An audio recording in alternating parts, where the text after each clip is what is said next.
नमस्कार। पीएमसी हिंदी के स्वाध्याय सीरीज में आपका स्वागत है। आज हम देखने वाले हैं केली नूनन गोर्स की पुस्तक हील, जो 20 पुस्तकों के बराबर है।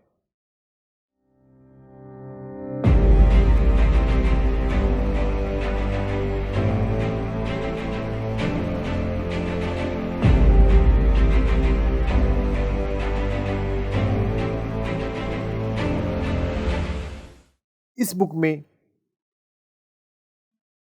20 एक्सपर्ट्स को इंटरव्यू कर केली नूनन गोर्स, जो एक एक्ट्रेस हैं, हॉलीवुड एक्ट्रेस, और पिछले 20 सालों से अल्टरनेटिव हीलिंग, स्पिरिचुअल हीलिंग को अपने लाइफ में जी रही हैं, उन 20 एक्सपर्ट्स की बातों को लेकर वो इस बुक में आई हैं। पहले उन्होंने डॉक्यूमेंट्री फिल्म बनाई, इसी नाम से, हील नाम से डॉक्यूमेंट्री फिल्म है, जिसमें उन सभी 20 एक्सपर्ट्स की बातें हैं।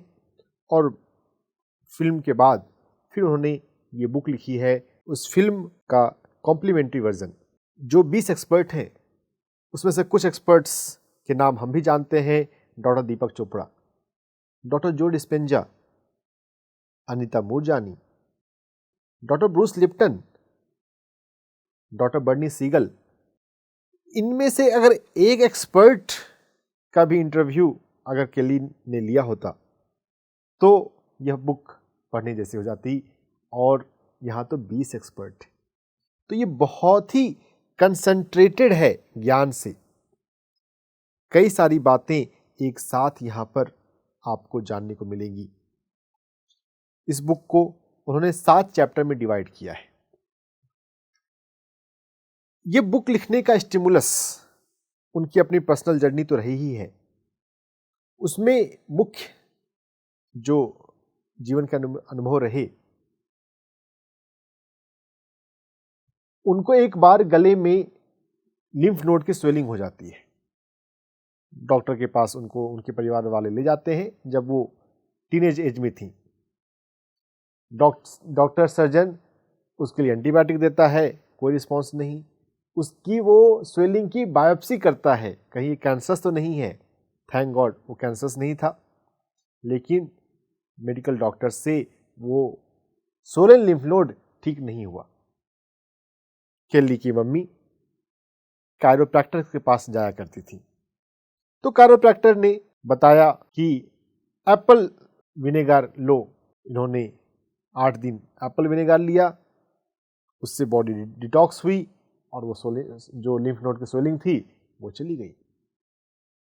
केली सरप्राइज्ड, जो स्वेलिंग को सर्जन बायोप्सी तक कर डाले और नहीं ठीक हुआ, वो बॉडी को डिटॉक्स करने से हील हो गया। ये उनके लाइफ की पहली इंटरेस्टिंग बात थी, जिससे उन्होंने नेचुरल हीलिंग के महत्व को समझा। अपने पर्सनल लाइफ में वो मेडिटेशन करती हैं, कई सारे मिस्टिक टीचर्स से उन्होंने सीखा हुआ है। उसमें एक बड़ा नाम है माइकल बर्नार्ड बेकविथ। उनको मैं भी बहुत पसंद करता हूं। माइकल बेकविथ की मेडिटेशन क्लास में उन्होंने विटनेस किया है, एक ऐसी लेडी आई रोते हुए, जिसको डॉक्टर ने कहा कि किडनी खराब हो गई है, किडनी ट्रांसप्लांट करना है। माइकल बेकविथ ने उनको समझाया कि डॉक्टर की बातों को तुम इतनी ज्यादा सीरियसली क्यों पकड़ लेती हो? क्या तुम अपनी इनर पावर को यूज नहीं कर रही? केली ने इस बुक को समर्पित किया है हमारे भीतर जो हीलर होता है। हम सभी के भीतर हीलर है, लेकिन हम उस हीलर को जगाते नहीं हैं, अपनी इनर हीलिंग कैपेसिटी को यूज करते नहीं हैं। माइकल बेकविथ ने उस महिला को सिखाया मेडिटेशन, विजुलाइजेशन और ग्रैटिट्यूड। जब भी वॉशरूम जाओ, अपनी किडनी को धन्यवाद दो। अरे किडनी 24 घंटे ब्लड को छानती रहती है।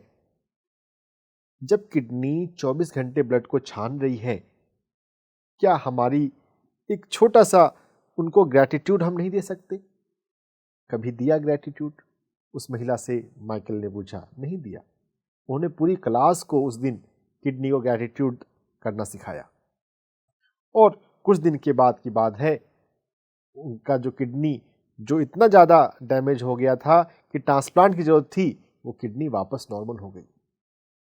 केल्ली के जीवन में यह भी हैरानी वाली बात थी कि डॉक्टर बोल रहे हैं ट्रांसप्लांट और ये मेडिटेशन से ठीक हो रहा है। फिर केल्ली को पता चला अनीता मूरजानी की स्टोरी के बारे में। स्पिरिचुअल सर्कल में बहुत लोग जानते होंगे। उनको कैंसर हो गया था और हॉस्पिटल में वो 24 घंटे के लिए कोमा में जाकर वो वापस आई, मरकर जिंदा हो गई। और उनके शरीर में जो कैंसर की गांठें थी, नींबू के आकार जितने बड़े बड़े गांठें, वो हील हो गए। जब वो आत्माओं की दुनिया में गई और वहां पे उसने दिव्यता को पहचाना, अपने पिता से मिली, जो गिल्ट था, जो कन्फ्लिक्ट था, अनीता को लगता था कि मैंने गलती की है। उनके पिता स्पिरिट वर्ल्ड में मिले, बोले कोई गलती नहीं की है। जब अनीता और उनके पिता के बीच में जो कर्मों का बंधन था, वो जब फॉरगिव हो गया, जब अनीता को पता चल गया कि मैं तो गिल्टी नहीं हूं, आत्माओं की दुनिया का प्यार की ताकत को महसूस करने से जब अनीता बाहर आई, तो उसकी कैंसर के गांठ 24 घंटे में डिजॉल्व होने शुरू हो गए। जो लेडी आईसीयू में थी, उसके सारे ऑर्गन खराब हो गए थे, वो वापस चल पड़े। मेडिकल में इस तरह के चमत्कार को स्पॉन्टेनियस रिमिशन बोलकर छोड़ दिया जाता है। क्या कारण रहा? अनीता मूरजानी कहती हैं कि हमारे भीतर जो दिव्यता की शक्ति है, उस शक्ति को हम पहचानते नहीं हैं, हम टैप नहीं करते हैं। अगर हम वो टैप करना सीख जाए, जो डॉक्टर जो डिस्पेंजा भी सिखाते हैं, हर एक मेडिटेशन टीचर सिखाते हैं, तो हम कोई भी बीमारी ठीक कर सकते हैं। स्टेज 4 कैंसर अनीता मूरजानी का, जहां पर ऑर्गन खराब होने लग गए, वो वापस से चल पड़े, रिवर्स हो गया। तो ये एक बहुत पावरफुल केस स्टडी है। केल्ली ने जब अनीता की इस स्टोरी को पढ़ा, तो उसे लगा कि यह बात तो पूरी दुनिया में फैलनी चाहिए। अनीता मूरजानी जैसा ही हम डॉक्टर राजीव पार्थी को जानते हैं, जो कार्डिक एनेस्थेसिस्ट थे, एनेस्थेसिया के, बेहोशी के डॉक्टर, और प्रोस्टेट कैंसर के ऑपरेशन के दौरान 8 मिनट के लिए उनका हार्ट रुक जाता है और वो भी आत्माओं की दुनिया को एक्सपीरियंस करके आते हैं। वापस आने के बाद उनकी लाइफ में 360 डिग्री टर्न। डॉक्टर इबन अलेक्जेंडर, न्यूरोसर्जन, वो कोमा में 8 दिन के लिए रहते हैं। मेनिंजाइटिस से उनका ब्रेन का सभी पार्ट खराब हो गया, लेकिन वो भी आत्माओं की दुनिया से जब दिव्यता के अनुभव लेकर आए, तो वो भी वापस नॉर्मल हो गए। क्या इस दिव्यता की ताकत को हम डायरेक्ट भी अपने जीवन में एक्सेस कर सकते हैं? उसका माध्यम है ध्यान। उसके बारे में स्टेप बाय स्टेप बात की गई है डॉक्टर जो डिस्पेंजा के द्वारा। उनका भी इंटरव्यू इसमें है। इस बुक का जो फॉरवर्ड है, वो डॉक्टर जो डिस्पेंजा ने ही लिखा है। डॉक्टर जो डिस्पेंजा की अपनी व्यक्तिगत लाइफ की कहानी भी रोचक है। उनका स्पाइन फ्रैक्चर हो जाता है, 6 स्पाइन फ्रैक्चर, और वो अपने मेडिटेशन से अपने स्पाइन फ्रैक्चर को ठीक करते हैं। वो तो यह भी कहते हैं कि I am blessed to have this spine fracture, क्योंकि अगर उनके जीवन में यह दुर्घटना नहीं आती, यह फ्रैक्चर नहीं आता, तो पता नहीं वो अध्यात्म की दुनिया में आते कि नहीं आते। डॉक्टर जो डिस्पेंजा के मेडिटेशन वर्कशॉप में जिन डॉक्टर जिन बीमारियों को लाइलाज बोल देते हैं, कई सारी लाइलाज बीमारियां हील हुई हैं। डॉक्टर जो डिस्पेंजा की 4 किताबों में सबसे बड़ा यू आर द प्लास्पो, जिस पर स्वाध्याय पीएमसी हिंदी पर पहले हो चुका है, कई सारी लाइलाज बीमारियों को का ठीक होने का हमें वहां पर देखने को मिलता है। और डॉक्टर जो डिस्पेंजा इस बात को अपने फॉरवर्ड में लिखते हैं कि evidence is most important voice. Science, medical science में यह बात कही जाती है कि ये एविडेंस बेस्ड साइंस है। अरे एविडेंस तो अल्टरनेटिव फील्ड में भी है और केली गोर्स जैसे लोग उसको बाहर ला रहे हैं, डॉक्टर जो डिस्पेंजा बाहर ला रहे हैं। स्टेज 4 कैंसर भी हील होता है। इस बुक में जो 20 एक्सपर्ट हैं उसमें एक एक्सपर्ट है कैंसर रिसर्चर केली टर्नर। केली टर्नर ने अपनी जिंदगी के 10 साल कैंसर रिसर्च पर लगाए हुए हैं। उनकी स्टोरी भी बहुत पावरफुल है। मैं हील बुक के माध्यम से केली टर्नर के बारे में जाना। केली टर्नर एक साइकोलॉजिस्ट है, क्लिनिकल सोशल साइकोलॉजिस्ट, और कैंसर हॉस्पिटल में पेशेंट्स की काउंसलिंग करती है। तो वहाँ पे उसे एक ऐसी पेशेंट टकराई जिसके लिए डॉक्टर ने कह दिया था कि तुम्हारा कैंसर अब ठीक नहीं हो सकता, जिंदगी के कुछ सप्ताह बचे हैं। उसका कैंसर पूरी तरह ठीक हो गया था और डॉक्टर ने उससे कहा कि अपनी बातें दूसरों को मत बताना, क्योंकि मैं दूसरों को फॉल्स होप नहीं देना चाहता।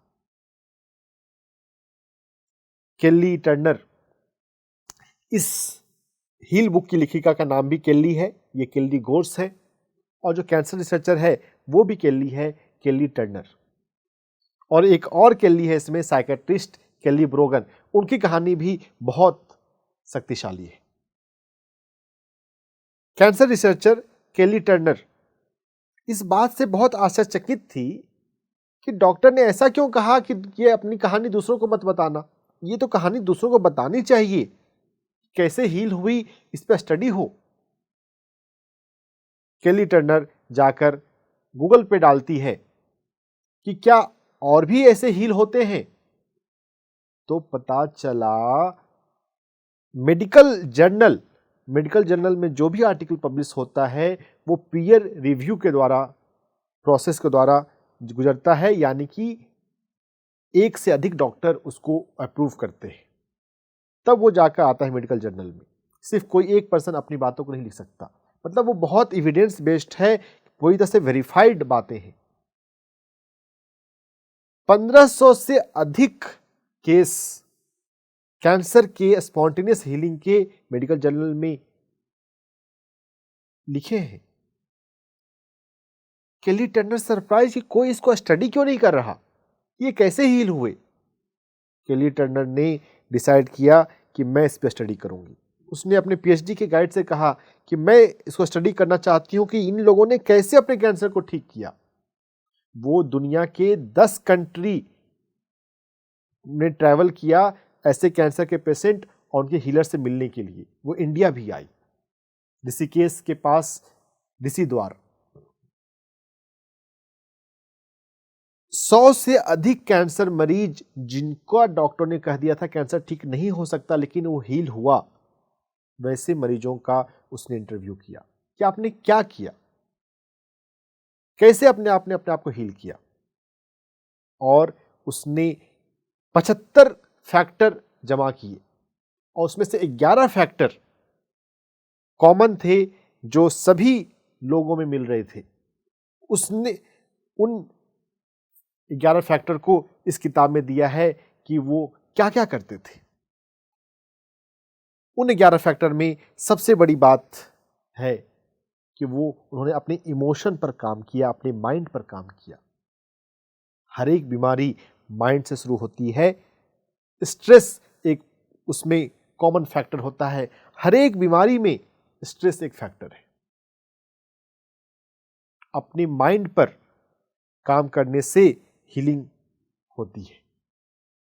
डॉक्टर जो डिस्पेंजा माइंड के डिटेल में जाते हैं, फीलिंग, इमोशन एंड थॉट, हमारा एहसास, हमारी भावनाएं और हमारे विचार, अपने इमोशंस को एलिवेट करना सीखना है। डॉक्टर जो डिस्पेंजा का मुख्य काम जो है मेडिटेशन के माध्यम से यही है। एलिवेटेड इमोशन यानी कि जब हम आनंद महसूस करते हैं, जब हम ग्रैटिट्यूड देते हैं, एटीट्यूड ऑफ ग्रैटिट्यूड, धन्यवाद देने की भावना, इससे जीवन में बहुत हीलिंग होती है। अपने जीवन में हम बार बार धन्यवाद दिया करें। कोई भी पर्सन आपकी छोटी सी भी हेल्प करता है, आप उसका 10-10 बार धन्यवाद दें, वर्बली और मेंटली। हम मन से धन्यवाद देते हैं, उससे भी हमसे पॉजिटिव वाइब्रेशन निकलते हैं। हम मूल रूप से तो वाइब्रेशनल बीइंग ही हैं। इसमें उस पर भी, साउंड हीलिंग पर भी के भी एक्सपर्ट इसमें है। साउंड हीलिंग एक्सपर्ट, हम वाइब्रेशन हैं, हम किस प्रकार का साउंड सुन रहे हैं, किस तरह की हम बातें बोल रहे हैं।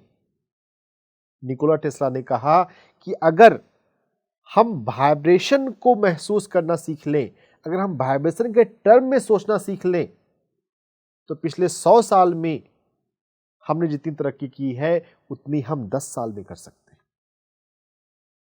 डॉक्टर जो डिस्पेंजा, जो एक क्वांटम साइंटिस्ट हैं, वो इसी बात पर काम कर रहे हैं। जब हम ध्यान में बैठते हैं, हमें यह महसूस करना है, पहले तो हमें अपने मन को शून्य करना है। पतंजलि योग सूत्र में ध्यान का मतलब बताया गया है मन को शून्य करना, पहले मन को शांत करना। तो जो हमारे जीवन में स्ट्रेस कारण होता है, वो स्ट्रेस कारण जो है वो कम होने लगता है जब हमारा मन शांत होता है। तो ध्यान की शुरुआत में तो मन को शांति मिलती है, उस शांति से ही हीलिंग शुरू हो जाती है। लेकिन मेन हीलिंग है जब मन शून्य हो जाता है, जिसको डेल्टा स्टेट कहा गया है। डॉक्टर जो डिस्पेंजा ने पाया कि जब वो मन शून्य हो जाता है, उसके बाद आप अपने जो इमोशन है, उस एलिवेटेड इमोशन को महसूस करना और उस एलिवेटेड इमोशन को सस्टेन करना। जब आप शून्य अवस्था में उतर जाते हैं तो ब्लिस का अनुभव होता है, आनंद का। उस आनंद की स्थिति में, उस एक्सपेंडेड अवेयरनेस की स्थिति में, जो भी विचार, जो भी भावना हम स्वयं के लिए करते हैं, वो मैनिफेस्ट हो जाता है। डॉक्टर जो डिस्पेंजा का ये काम उन्होंने इस बुक में भी समराइज करके दिया है। हम शून्य होने की कला सीखें और elevated emotion through out the day हम अपना इमोशन को नोटिस करें। 7 चैप्टर के बाद हर दिन क्या हमें करना चाहिए, डेली रिमाइंडर के रूप में भी इस बुक में उन्होंने बातें बताई हैं। हम अपने विचारों के प्रति जागरूक बने। मैं कितना पॉजिटिव थिंकिंग सोचती हूँ, मेरे कितना नेगेटिव थिंकिंग मेरे विचार में चलता है, इसको हम नोटिस करें और उसको हम कम करते जाएं, बदलते जाएं। हम हर दिन अपने जीवन में ध्यान को अपनाएं। ध्यान के माध्यम से हम अपने वाइब्रेशनल नेचर को समझें। जब हम अपने वाइब्रेशनल नेचर को समझ जाएंगे तो हमें यह पता चलेगा कि हमारी जो खुद को हील करने की कैपेसिटी है, वो जितना हम मानते हैं उससे बहुत ज़्यादा है। यह बात भी इन्होंने दी है। जो सोसाइटी में हमें बताया गया है, हमको जो हील करने की खुद की कैपेसिटी है वो बहुत ज़्यादा है जितना हम नॉर्मल रूप से मान रखे हैं। लेकिन इस बात को अपने जीवन में अनुभव करने के लिए हमें अपने वाइब्रेशनल नेचर को फील करना सीखना है, यानी कि ध्यान को अपनाना है, ध्यान की गहराई में जाना है। तो ध्यान की गहराई में हम कैसे जाएं? तो प्रकृति का साथ चाहिए, उसके बारे में ही बात है। एक ऐसे रिसर्च की इसमें बात है कि हॉस्पिटल में ऑपरेशन के बाद 2 ग्रुप को स्टडी किया गया। एक ग्रुप खिड़की से पेड़ पौधों को देखता था और एक ग्रुप पेड़ पौधों को नहीं देखता था। जो पेशेंट पेड़ पौधों को देखते थे उनकी जल्दी छुट्टी हो गई, वो जल्दी ठीक हो गए। पेड़ पौधों को अगर देखने मात्र से भी अगर हमारे भीतर पॉजिटिविटी बढ़ती है, हमारे शरीर में निगेटिव आयंस का संचार बढ़ जाता है। हमारे शरीर में जो बायोकेमिकल प्रोसेस होते हैं उसमें नेगेटिव आयन और पॉजिटिव आयन होते हैं। सोडियम, पोटेशियम ये पॉजिटिव आयन है, क्लोराइड निगेटिव आयन है। निगेटिव आयन का संचार बढ़ जाता है प्रकृति को देखने से। डॉक्टर जो डिस्पेंजा ने मेडिटेशन पर बात करते हुए अपने द्वारा किए गए एक रिसर्च की बात की। इम्यूनिटी का इंडिकेटर IgA, इम्यूनोग्लोबिन ए। मेडिटेशन 5 दिन के मेडिटेशन के बाद पाया गया कि हमारे शरीर में IgA का लेवल बढ़ जाता है, यानी कि इम्यूनिटी ज़्यादा स्ट्रांग हो जाती है। ध्यान से इम्यूनिटी भी स्ट्रांग होती है। केल्ली ने ब्रूस लिप्टन की बुक को पढ़कर बायोलॉजी ऑफ बिलीफ पढ़ते हुए ये जाना कि we are not a victim of gene. बहुत सारे जेनेटिक बीमारियों की बात होती है, अरे जेनेटिक से तो ज़्यादा पावरफुल एपिजेनेटिक्स है। हम कैसे इन्वायरमेंट में रहते हैं, हम जीन के विक्टिम नहीं हैं। इन्वायरमेंट को रेगुलेट करते हुए एपिजेनेटिक्स के माध्यम से हम जीन के मास्टर हैं। कोई भी जेनेटिक डिजीज को 90%, 95% तक आप ठीक कर सकते हैं अगर एपिजेनेटिक्स की बातों को, इन्वायरमेंट को चेंज करने की बातों को समझ लेते हैं। डॉक्टर ब्रूस लिप्टन के वर्ड को पढ़ने के बाद केल्ली ने सोचा यह बात तो पूरी दुनिया में फैलनी चाहिए। हम जेनेटिक बीमारियों का नाम आता है तो हम घबरा जाते हैं, मेरे माता पिता को कोई बीमारी थी तो मुझे भी होगी। अरे नहीं, ऐसा नहीं है। एपिजेनेटिक्स के कंसेप्ट को समझने की जरूरत है। ब्रूस लिप्टन ने अपना पूरा जीवन स्टेम सेल के रिसर्च में, एपिजेनेटिक्स के रिसर्च पे लगाया। वो मेडिकल कॉलेज में तो प्रोफेसर भी थे। एक से एक इसमें केस है। 20 एक्सपर्ट में किसी की भी बात आपको रेजोनेट कर जाए, आपकी जिंदगी बदल सकती है। कोई भी बीमारी लाइलाज नहीं है। डॉक्टर बर्नी सीगल ऐसा कहते हैं, जो कि एक सर्जन थे, अब वो रिटायर हो चुके हैं। उनकी पुस्तक पे भी स्वाध्याय PMC हिंदी में मैंने किया है, उनकी बातें भी इसमें हैं। सर्जन होते हुए वो माइंड के पावर का ज्यादा यूज करते हैं। माइंड का पावर का हम यूज करने लग जाए, बॉडी माइंड से छोटा है पावर के रूप में, हम हील कर सकते हैं अपने आप को। लेकिन अगर हम माइंड के पावर को यूज नहीं करें, फिर तो हमको यही लगेगा कि ये बीमारी लाइलाज है। इस बीमारी को ठीक करने में पता नहीं कितनी मेहनत लगेगी। कैंसर भी हील होता है। केल्ली टर्नर कैंसर रिसर्चर ने 2 किताब लिखी है, रेडिकल रिमिशन और रेडिकल होप। हम अपने आप को शरीर ना समझें, मन ना समझें, वाइब्रेशन समझें, डिवाइन कॉन्शसनेस समझें। हीलिंग बहुत इजी हो जाती है जब हम हील पढ़ते हैं तो। कोई भी बीमारी लाइलाज नहीं है दोस्तों।